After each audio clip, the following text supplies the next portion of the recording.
Bienvenue sur le ring, Nassim Al-Kherf. Merci à vous de m'accueillir sur le ring, comme tu dis. Merci en tout cas d'avoir accepté l'invitation sur le ring. L'ODJ, je rappelle que vous êtes journaliste sportif, football à SNRT News. Exactement. On y est presque, Nassim. On y est là déjà. On y est, hein, en France, on n'est plus qu'à quelques heures. 3 rounds, 3 mi-temps, 3 thèmes pour ce ring avec vous. Premier round, Maroc-France, David contre Goliath, point d'interrogation. Vous nous direz ce que vous en pensez. Qui est David et qui est Goliath pour cette confrontation qui est singulière et unique, parce que c'est la première fois que le Maroc et la France se rencontrent dans une compétition officielle. Ouais. Deuxième round, la thématique Nia, cette fameuse Nia de Walid Regragui. Est-ce qu'elle suffira, selon vous, pour gagner et battre la France? Et troisième round, Hakimi et Mbappé, la clé du match avec un point d'interrogation. Vous avez vu comment cette vidéo virale qui sont fait tous les deux. Ça marche. Mbappé qui a dit clairement Hakimi, qui est son copain, ouais, ils sont très je vais te détruire. Ah, bien sûr. Ça, c'est les mots d'Mbappé. On revient sur le premier round. Maroc-France, David contre Goliath. Est-ce que vous considérez qu'effectivement, cette confrontation entre le Maroc et la France, c'est en demi-finale de Coupe du Monde, c'est David contre Goliath? Attends, je vais voir avec mon coin, là, dans le round, qu'est-ce qu'ils en pensent. Mais plus sérieusement, je pense que David contre Goliath, on s'est habitué. Cette Coupe du Monde, ça fait un bout de temps qu'on y est. Ça fait un mois, mine de rien, on finira le mois, quoi qu'il arrive.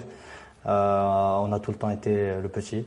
Ouais. Face aux géants, depuis le début. Même face à la Croatie, je pense que c'était, les gens, on parlait un peu, on disait qu'on... Ça, c'était en phase de poule. On était perçu comme le petit poussé. Mais depuis le début, ça veut dire que depuis le début, on tombe sur plus fort. À part le Canada, contre qui on a joué un peu à armes égales, mais tout le temps, on est tombé sur plus fort, sur le papier. Après, c'est Al-Kherf aujourd'hui, Didier Deschamps, sélectionneur français, considère que c'est les chances de l'emporter pour la France, elles sont de 50%, et les chances de l'emporter pour le Maroc de 50%, donc 50-50.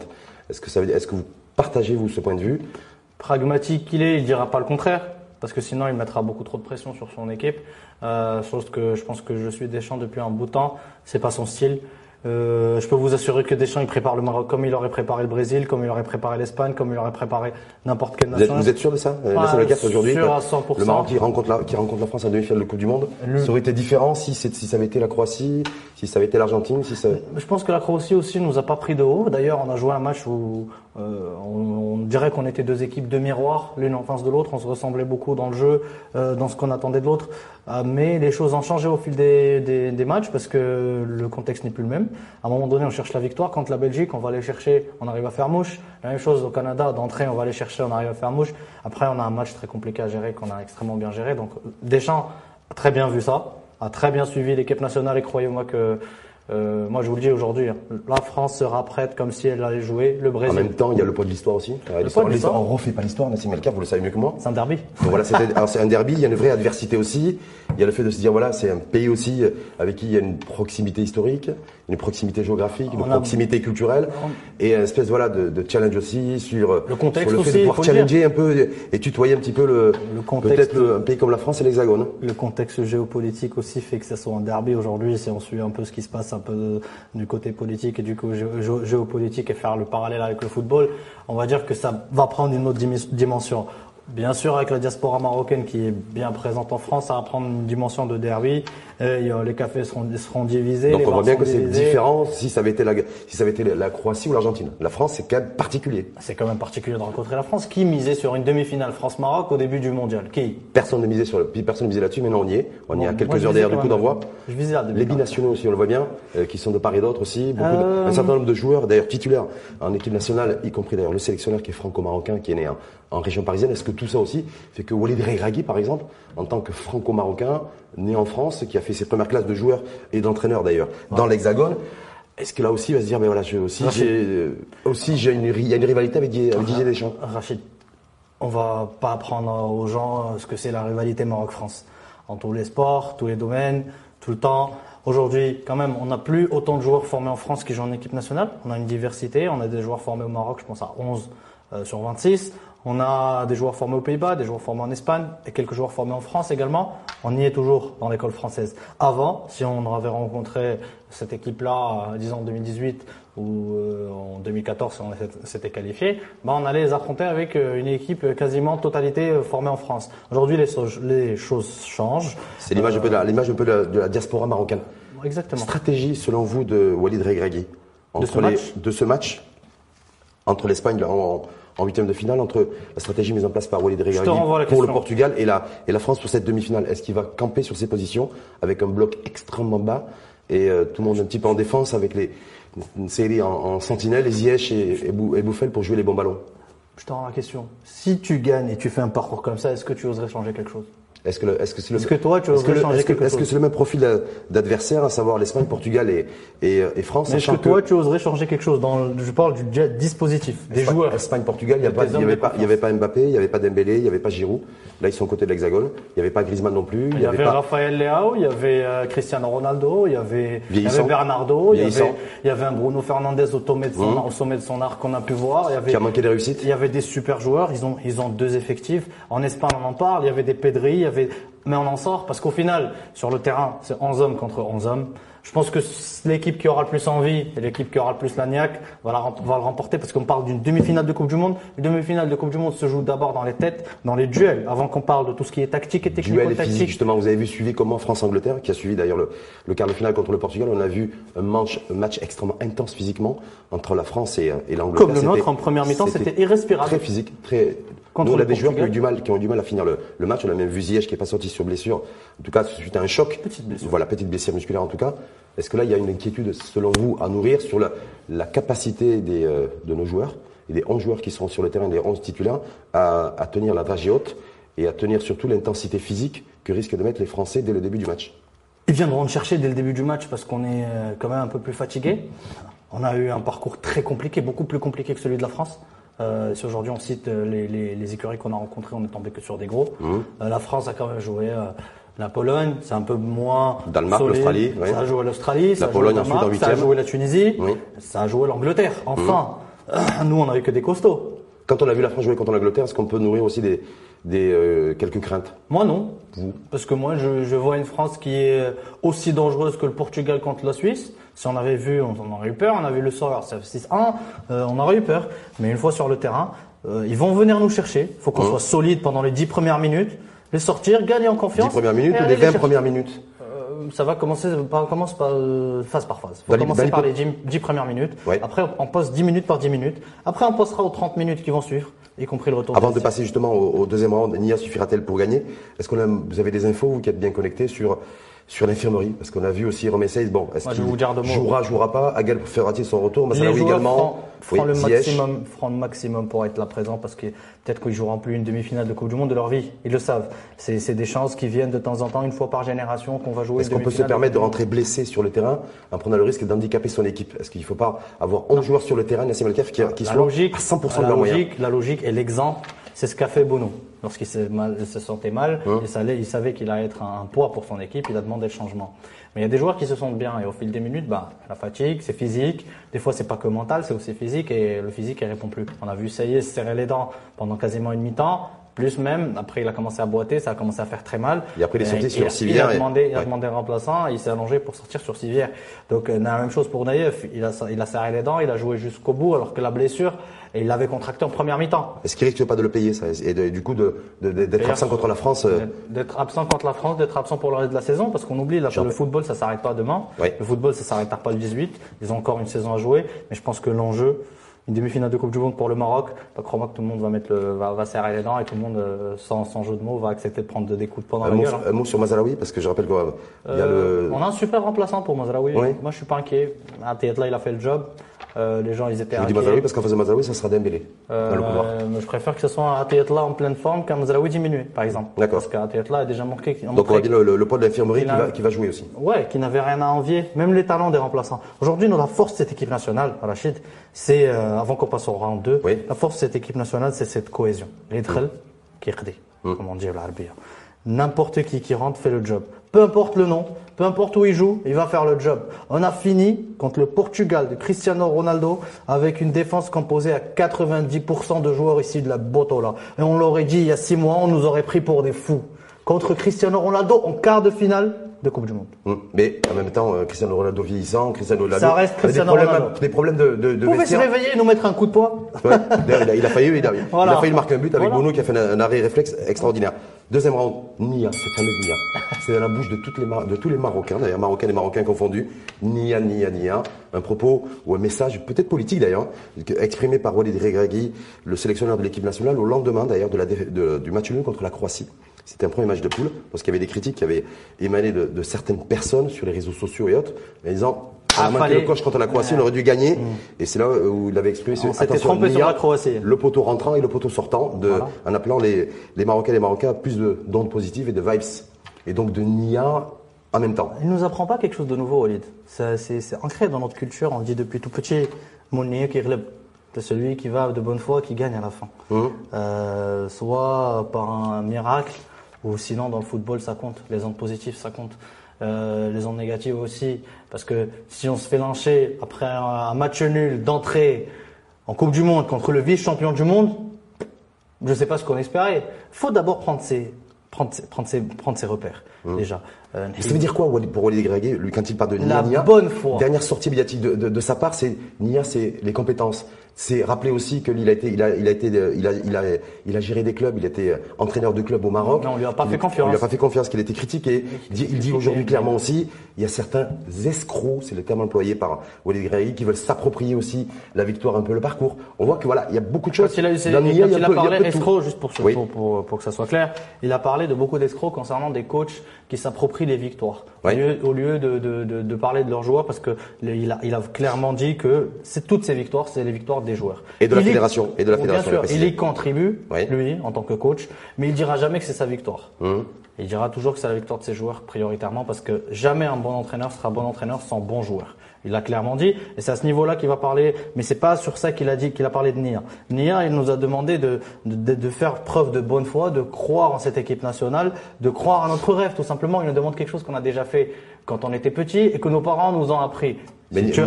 On nous demande, la première question qu'on nous posait au primaire, c'était quoi? Tu veux devenir quoi quand tu seras grand? Il y en a qui disaient pilote, il y en a qui disaient... Et croyez-moi qu'aujourd'hui, il y a plus de 60% de ces gens-là qui ont déjà réalisé le rêve de primaire. Est-ce que dans le Nia de Walid Regragui, Nassim, il y a aussi le fait qu'il a imposé, a priori, en tout cas demandé et exigé auprès de la Fédération royale marocaine de football, la présence des mamans? Ça, c'est pas quelque chose de nouveau qui se fait. Qui se fait, en tout cas, dès le début de la compétition. Dès le départ de la compétition 2018, j'y étais, et toutes les familles étaient déjà là. Là, on les voit, ils sont médiatisés, on les voit chaque fois là, au coup de sifflet final. Regarde la différence, c'est pas ça. Est-ce que ça, c'est de la Nia aussi, de se dire, voilà, ces joueurs-là, qu'ils soient marocains d'ici ou marocains d'ailleurs, c'est mouiller le maillot, c'est être droit, c'est d'être loyal, c'est d'être le don de soi. Rachid, ces moments-là, c'est des moments marocains. C'est des mamans qui représentent nos mamans à la maison, qui représentent nos grands-mères. Quand elles les voient à la télé, elles s'y voient. Elles voient aussi que ces enfants-là sont leurs enfants. Mais ils étaient là, ces mamans, en 2018. Moi, je les ai vus, j'étais avec elles et j'étais avec les familles pendant tous les entraînements. C'est pas des images fortes qu'il y a eu en 2018. Pourquoi? Parce que la valeur de la maman pour Hervé Renard et la valeur de la maman pour Walid Regragui, Hervé Renard, il sait que c'est une maman, c'est sacré, mais il connaît pas le terme Radat al-Walidin. Quand Walid va en parler, il va évoquer le terme fort. Parce qu'on va parler de termes forts aujourd'hui, on va parler de Radat al-Walidin. Les gens, ils prennent ça pour, peut-être, c'est de l'irrationnel, mais il y a beaucoup d'irrationnel dans le football. Tu crois que le raté de Bruno Fernandes, c'est pas de l'irrationnel? Ou le poteau qui sort, c'est pas de l'irrationnel? Bien sûr que c'est de l'irrationnel, et ça tient à quelques centimètres. Si ça veut rentrer, ça va rentrer. Mais l'amour pour sa maman, l'amour pour sa patrie, c'est plus rationnel qu'irrationnel, non? Voilà, mais Walid a su implanter ça. Mais il n'y a pas que ça. Il y a aussi cet esprit de famille, il y a aussi cet esprit de, comme j'ai dit tout à l'heure, il le dit comme ça, même en conférence de presse, quand il parle français, il utilise ce terme. Pourquoi? Parce qu'il est beaucoup plus fort que le remplaçant, il va faire le job. Non, faire le job, c'est déjà quasiment péjoratif. Non, tu vas rentrer, tu vas faire le même job que le titulaire, parce que tu peux être titulaire le prochain match encore. Ah, Théâtre là l'a prouvé, il est rentré remplaçant 2 fois, il a été décisif les 2 fois. En tout cas, il a hissé son niveau de jeu, selon beaucoup de spécialistes comme vous de foot. Mais est-ce que ça veut dire que le Nia aujourd'hui, c'est aussi quelque chose qui, selon vous, c'est le 6e match, en fait, ça sera le 6e match contre la France. Tu l'aurais dit. Alors, est-ce que ça a été le déterminant? Voilà, est-ce que on a cru en nous. Très souvent, on dit voilà, il y a 50% de compétences, d'engagement et 50% de chance. Est-ce que le 50% de chance Nia pour vous, il a pesé? Moi, je suis pour les gens qui disent que la chance, ça se provoque. La chance, faut y croire. Faut d'abord croire en ses chances. Croire en ses chances. Comme ça, s'il y a un petit peu de chance qui doit être de notre côté et si le ballon doit prendre de notre côté, pour une fois, il l'a pris, on dira merci. Mais il faut la provoquer, il faut y croire, il faut se battre, il faut aller gagner les duels parce qu'à un moment, on va pas croire qu'en tout le temps on a la chance. Quand il y a Cristiano Ronaldo qui saute les 2 mètres, il y avait Yamer qui sautait plus haut. Yamer, c'est un enfant du pays. Ça y est, il a failli sauter aussi haut. Donc, il est allé la chercher, Nseri, même si elle était à 3 mètres quasiment, il est allé la chercher. Il est allé la chercher. Parce qu'il y a cru. Grâce à la Nia de Non, c'est grâce aussi au travail. C'est parce que sans travail, on peut pas se contenter de dire voilà, c'est Nia, c'est un miracle alors que moi, je refuse de dire que ce qu'on vient de faire aujourd'hui, en Coupe du Monde, c'est un miracle. C'est pas un miracle, c'est un exploit, c'est pas un miracle. Je l'ai dit depuis le premier jour, et alhamdoulilah, le sélectionneur l'a dit. La dernière conférence de presse, il a dit que c'est pas un miracle, mais c'est le fruit de notre travail. Et si tu reviens sur mes premiers articles, je disais qu'il faut arrêter d'utiliser le terme miracle pour ce que vient de faire le Maroc, parce que les moyens qui ont été donnés à cette sélection équivalent les moyens donnés à l'équipe de France, équivalent les moyens donnés Sauf que c'était par rapport au temps imparti pour Walid Regragui. Mais il fallait juste qu'on croit en nos joueurs, en nos Marocains, en notre sélectionneur, en notre fédération pour emmener tout ça. Est-ce que avant de passer au 3e round, Nassim Belkacem, est-ce que ce Nia, parce que je le disais, je le répète, je pense que vous allez le confirmer, tous les Marocains en parlent. C'est Nia. Les Marocains qui sont allés au café en train de regarder le match ou à la maison, c'est Nia. Est-ce que cette Nia va rester après le 18? Parce que Walid Regragui, dans ses sorties, il a dit voilà, cet état d'esprit, en fait, moi je l'ai inculqué, j'y tiens beaucoup pendant toute la durée de la Coupe du Monde. Après le 18, Rachid, ce qu'on a vécu, c'est exceptionnel. Il restera dans les annales du football. Cette Coupe du Monde, c'est déjà la nôtre. Peu importe le champion, je te dis. C'est déjà la nôtre parce que tout le monde a parlé de nous, tout le monde a parlé du Maroc, tout le monde a sorti les cartes pour revoir où est-ce qu'il y a le Maroc pour être sûr parce que s'il y avait des doutes encore chez quelqu'un aujourd'hui, il le sait très bien. Tout le monde a su c'est quoi cette passion, cette folle passion que vous avez. Mais au final, qu'est-ce qu'il a fait, Walid? Il a changé les mentalités, comme il est dit souvent. Parce que nous. Nia, c'est un choc des mentalités? C'est une certaine façon de nous rappeler qu'on a toujours fait preuve de bonne foi dans cette société marocaine. Et le jour où on a commencé un peu à s'égarer, à oublier tout ça, on a commencé à retomber dans de valeur en tout cas. On a perdu beaucoup de nos valeurs. Walid n'a fait que rappeler nos valeurs. Aujourd'hui, on y est. Mais juste un point par rapport à Nia. Aujourd'hui, Walid, il a totalement changé les mentalités parce que il nous a permis de rêver. On y a cru. Comme des fous au début. Il y en a qui ont cru, il y en a qui l'ont pris pour un fou. Au final, croyez-moi que même ceux qui l'ont pris pour un fou, ils étaient sur les tables en train de danser dimanche dernier. Y compris ceux qui l'avaient critiqué en tant que joueur. D'ailleurs, il leur a rappelé dans une sortie médiatique. Voilà. En les nommant d'ailleurs, parce qu'il les a nommés dans une conférence de presse. 3e round, Hakimi et Mbappé. Est-ce que c'est la clé du match? Parmi tant d'autres. Ils jouent ensemble, ils sont copains, ils sont potes, coéquipiers au PSG. On a vu Mbappé d'ailleurs venir à l'hôtel pour séjourner les Marocains. On va jouer Mbappé. Oui. Est-ce que Mbappé fait peur? Est-ce qu'il vous fait peur? Est-ce que nous on lui fait peur? Ouais. Parce qu'il a déjà joué contre un attaquant contre un défenseur aussi rapide qu'Achraf. Non. Il joue avec Achraf Hakimi. À l'entraînement, ils ont joué l'un contre l'autre. Ils entendent de se jauger. Ouais. Mais est-ce que lui, il a déjà rencontré un défenseur aussi rapide que lui? Non. Est-ce que Hakimi a rencontré un attaquant aussi rapide, à part dans les entraînements? Déjà rencontré? Non. On a peur de Kylian. Comme lui est inquiet par rapport, parce que il le connaît parfaitement, c'est son pote, il le connaît comme personne le connaît. Mais quand Mbappé dit à Hakimi dans cette vidéo virale, on est potes, on est copains, mais demain sur le terrain, je vais te détruire. Fin de citation. Croyez-moi qu'il va dire la même chose, Achraf. Parce que parmi les clés de ce match, c'est essayer de museler Mbappé. Essayer de museler le collectif français parce qu'on se focalise sur Mbappé. Est-ce que c'est la même chose? Museler Mbappé, c'est pas museler le collectif. Non, attention, c'est ça le piège où est tombé l'Angleterre. Parce qu'avant le match de l'Angleterre-France, tous les médias parlaient du plan anti-Mbappé. Avec Walker d'ailleurs qui était. Du plan qu'on va reposer Kyle Walker pour qu'il s'occupe de Mbappé. Finalement, Mbappé a une seule accélération et Walker était loin derrière. Hein. Pourtant, Walker, il fait partie des joueurs les plus rapides du monde. Faut pas l'oublier. Mais à force de parler Mbappé, on va être absorbé, Rachid. On va être absorbé par Mbappé. Vous dites que l'erreur des Anglais. Le but par Giroud, encore comme exactement ce qui s'est passé pour eux. Parce que Giroud, si je m'en souviens, j'ai vu le match brièvement, on était encore dans l'euphorie de la joie. À la 10e minute, il trouve déjà le cadre de la tête. C'est qui centre? Croyez-moi que c'est pas Mbappé. Mbappé était de l'autre côté. Mais c'est bien Dembélé. Le danger, il vient de partout, cette équipe de France. Donc ça veut dire que pour vous, il faut pas faire un focus sur Pas du tout, sur, ça serait sur l'erreur Mbappé. à pas faire. Et donc, mais juste pour revenir sur le duel à distance, c'est deux amis, C'est deux pas à potes dans la distance, vie. il va être duel. Ils vont être duel et dans le même couloir. Dans le même couloir. Est-ce que, c'est pas un duel à distance. est-ce que pour vous, celui qui prendra le dessus, que ce soit Hakimi sur Mbappé ou Mbappé sur Hakimi, ça peut être vraiment aussi ce qui permettra à l'équipe de prendre le dessus. Entre autres, je pense que la force de cette équipe de France, c'est son milieu de terrain. Ils sont très forts dans les duels, ils vont chercher très haut, ils vont presser, ils vont se retourner, ils savent tout faire. Concrètement, leur milieu de terrain, c'est tout faire. C'est frapper de loin. Je pense que c'est même un mal pour un bien de Deschamps, les blessures de la vieille garde, on va dire, des Pogba, des Kanté, etc. Parce qu'il a lancé les jeunes dans le grand bain. Et ces jeunes-là, croyez-moi qu'ils ont faim. Ils ont beaucoup plus faim que ceux qui ont déjà été champions du monde. Il est pas tout jeune en tout cas, parce qu'il était déjà à la Coupe du Monde en Russie, là où vous étiez, vous d'ailleurs, Griezmann. Ouais. Pour beaucoup d'observateurs, avertis, en fait, le danger, il viendra pas de Mbappé, il viendra pas forcément de Dembélé, il viendra pas forcément de Giroud, mais il viendra essentiellement de Griezmann, qui réalise une superbe Coupe du Monde, chef d'orchestre, qui défend, qui distribue et qui est capable de marquer des buts décisifs. Il viendra de partout, le danger. Faut arrêter de se dire qu'il viendra d'un tel ou d'un tel ou d'un tel. On joue les champions du monde. On ne dit pas un champion du monde. On joue pas Rocky Balboa, on joue l'équipe de France. Tout le monde peut te mettre un but. Varane peut monter de la tête, te mettre un corner, te renvoyer à la maison. Le foot, des fois, c'est comme ça, c'est cruel, c'est comme ça. Comme nous, on peut le faire. Comme ils peuvent dominer et avoir le ballon pendant 80% du temps. On se contente des 20%, on en place un, on ferme, on cadenas, c'est terminé, on joue la finale, la France rentre à la maison. C'est comme ça va jouer sur des détails. Faut être prêt mentalement, faut pas louper le moindre détail. Je pense que c'est le match où il faut être le plus concentré de tous les matchs.